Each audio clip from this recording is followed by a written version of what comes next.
Hey, Kevin. Master class on joinery. I love it.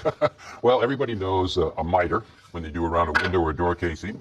They have a miter, and that's basically a butt joint where the two pieces go together, nice flat surface, whether it's this way, that way, or any angle in between. Not much to it, about as simple as you can get. Not much to it, but you can stiffen that joint up with a little bit of time and effort. You can do what is called a half lap joint. It takes a little bit of time to cut it, but it's strengthening that joint. Self-explanatory, right? So half of the material goes away, and then the two halves lap on top of it. And you can get as fancy as you want with that also. Again, time. What do you got there? This is a very old wet method of making draw boxes or boxes in general. You have a dado and a rabbet that goes together.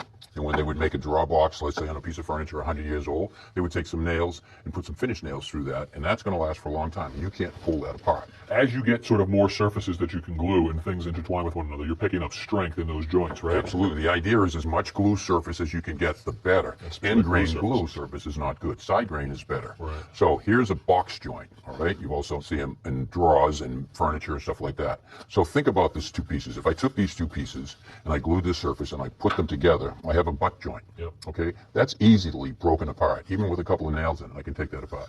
Now, if I take the same length of the board and I take these little pieces right here. Basically fingers, right? Right. Now I've got all these have glue on all the surfaces, so I've more than triple the length of the joint that has glue. That snaps together, and you have a real strong joint. Nice. All right. So different joints, but then different ways to make them. You got a whole bunch of tools here and mechanical fasteners. I guess we call mechanical fasteners. Mechanical fasteners, sure. Dowels have been around for a long time.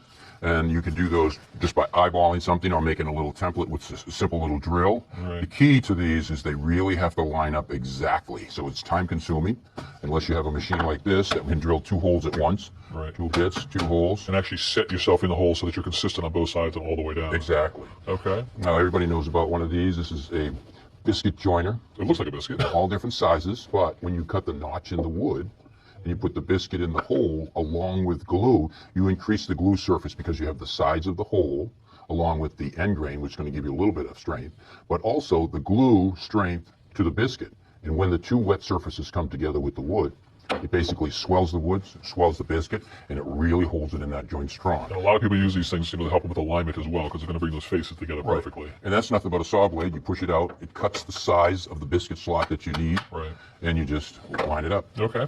Now, here's another biscuit that's plastic. 2 parts. If you look at the edge of that, so watch. If I take this, pull that apart, all right?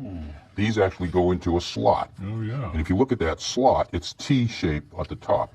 And the receiving part right here goes into that T, so now I can't pull it out. Look, it's kind of keyed in there. Right, just glue right across there like that, and when the glue hardens, it's going to hold that joint, lock it into place. So as I see you snap this apart, Tommy, do you have to glue it, or can this be a joint that is allowed to come apart if you've got, say, a piece of furniture that you want to break down and move in and out? It can be. I mean, if you're doing windows or doors or cabinetry, you'd want that glue jointed. Right. They actually have them that you can actually drill a little hole for a connection, then you use an Allen wrench, and it actually pops them apart. So if you want to build furniture and have breakdown furniture. Same idea. How's this work? How do I get that You push this out. Oh, there you see go. it is. Oh, yeah. But at the very end, what happens, there's a snap, and I call it a snap. It basically snaps, and the machine goes up and down real quick, and that cuts the T, and then it comes out. Cool. All right. All right. So here's one here where you have tenons. All right. So tenons are floating tenons, and they put. I can do as many as I want, but I use a big mortise and a floating tenon. And you guys call them floating tenons because the tenon typically is attached to the piece of wood, but in this case, it literally is attached to nothing. Exactly. You just push it in. Right, and a lot of glue surface. Again, when that wood goes in there, the glue gets in there, it's going to swell the wood, and it's going to swell the tenon, and you're not going to get that apart. It's really structurally very strong. And I actually use that, for example, on this little drawer or box side. So if I take this, I actually, to strengthen that, I have 2 little tenons in that joint, and that made that 45-degree miter much stronger. Can we see the cutter on that? And the cutter is basically a drill bit that goes back and forth like this, and it goes in the depth that you want it to go. And then the very popular pocket screw. Very popular pocket screw. You need a jig like this or even a small portable one. And all it does, you'll line up the 2 pieces, you clamp it, you drill it, and you drive the screws in, and that will hold that together really strong. The problem is you don't want to use pocket screw with boards, whether it's a softwood or a hardwood, wider than 6 inches. It should be kept under 6 inches. Because of the expansion and the contraction of the grain will go this way. And over time, it will weaken some of the screws and weaken that joint. Gotcha. Now, you can build cabinets all day long, 8 foot, 2 feet wide, 3 feet, doesn't matter.